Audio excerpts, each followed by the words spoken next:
निराकरण अध्याय 2 पाठ भाग 1 भीलगढ़ जहाँ श्राप ने जन्म लिया। रात्रि का तीसरा पहर था जब संसार सबसे अधिक शांत होता है। चारों ओर सन्नाटा था, केवल श्वासों की हल्की सी आवाज और उसी नीरवता में अवनीश गहरी नींद में डूबा हुआ था। पर ये नींद साधारण नहीं थी। धीरे धीरे उसका मन समय की परतों को चीरने लगा, जैसे कोई दृश्य अदृश्य शक्ति उसे पीछे, बहुत पीछे खींच रही हो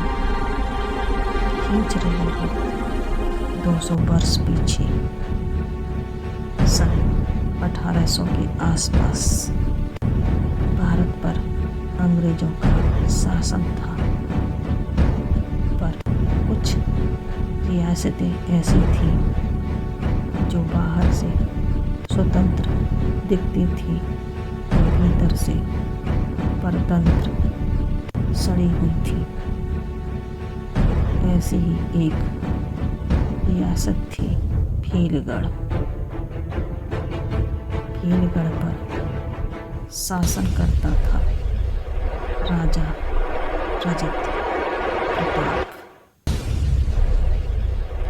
नाम का प्रतापी, पर कर्मों से दानव। उसकी आंखों में दया नहीं थी, केवल भय था।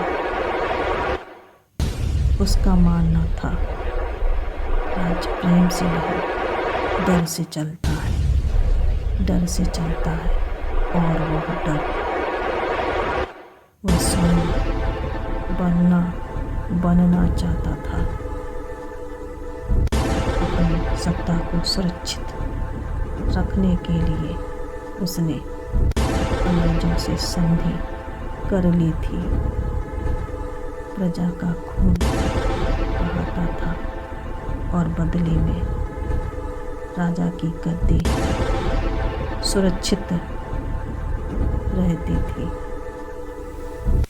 राजा के महल में सोना चमकता था, पर राज्य की गलियों में भूख कहारती थी।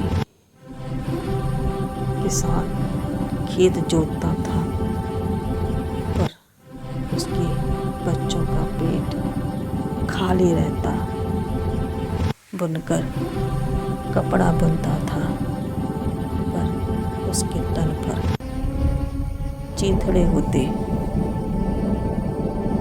भीलगढ़ एक ऐसा राज्य बन चुका था जहाँ राज्य खुशहाल नहीं था, केवल राजा था। पर इसी अंधेरे राज्य में एक ऐसा गांव भी था जो बाकी सबसे अलग था।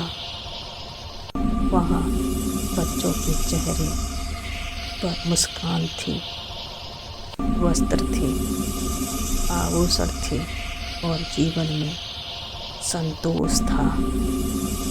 संतोष या समृद्धि राजा की आंखों में कांटे की तरह चुभने लगी। उसके मन में एक डर जन्म लेने लगा। अगर प्रजा समृद्ध हो गई तो राजा की जरूरत क्या?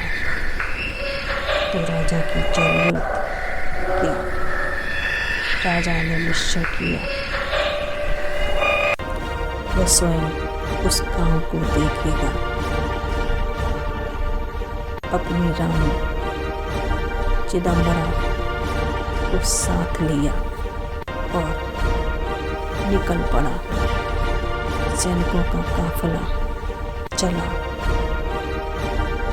घोड़े, पालकियाँ, हथियार, सांझ ढलते राजा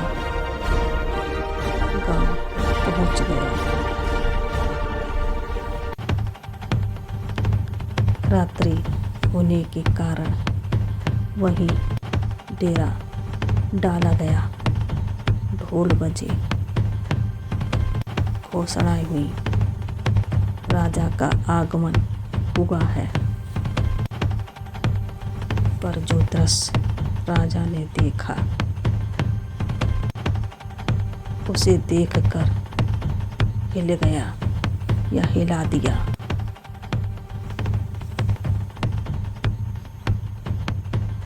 नृत्य हो रहा था, संगीत गूंज रहा था, दीप जल रहे थे और गांव में उत्सव का माहौल था।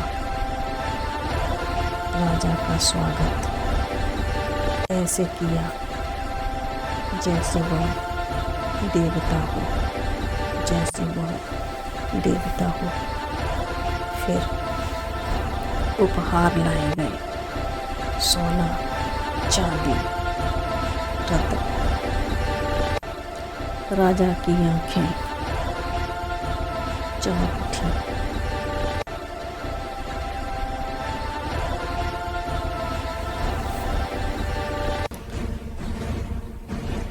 राजा की आंखें चमक उठी।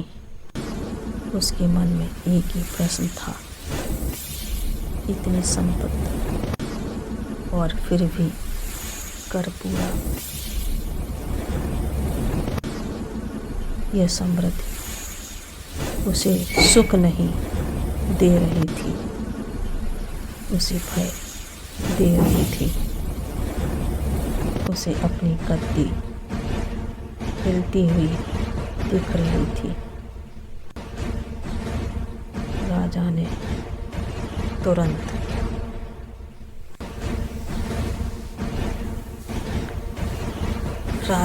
तुरंत ग्राम प्रबंधक को बुलाया।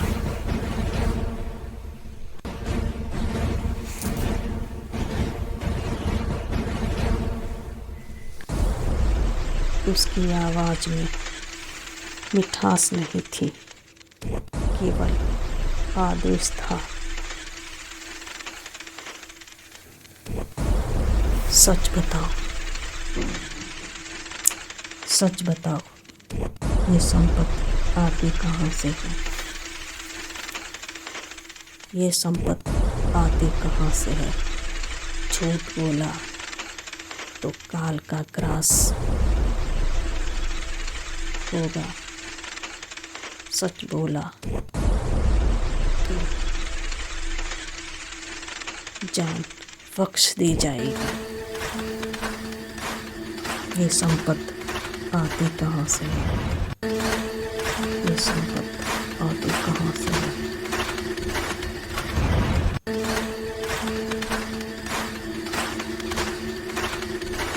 प्रबंधक ने सिर झुकाया और शांत स्वर में बोला, महाराज, ये शिव जी की कृपा है। राजा चौंका। प्रबंधक ने आगे कहा, इस भूमि पर शिव गौरी कभी विराजमान हुए थे।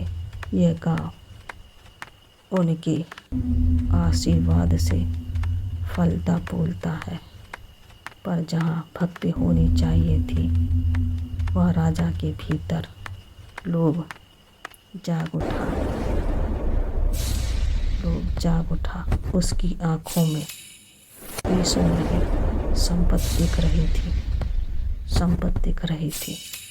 उसने कठोर स्वर में कहा, जो कुछ भी इस राज्य में है वो राजा का है, वो राजा का है।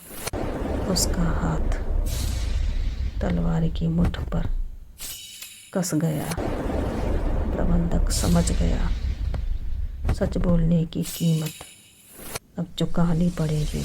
रात्रि और गहरी हो गई, मौन छा शुरू गया हो सकता है। और उसी मौन में मृत्यु की आहट सुनाई शुरू हो सकता है। देने लगी। यहीं से एक ऐसी श्रृंखला शुरू हो होने सकता है। वाली थी जो केवल एक हत्या नहीं, एक श्राप को शुरू हो जन्म सकता है। देने वाली थी।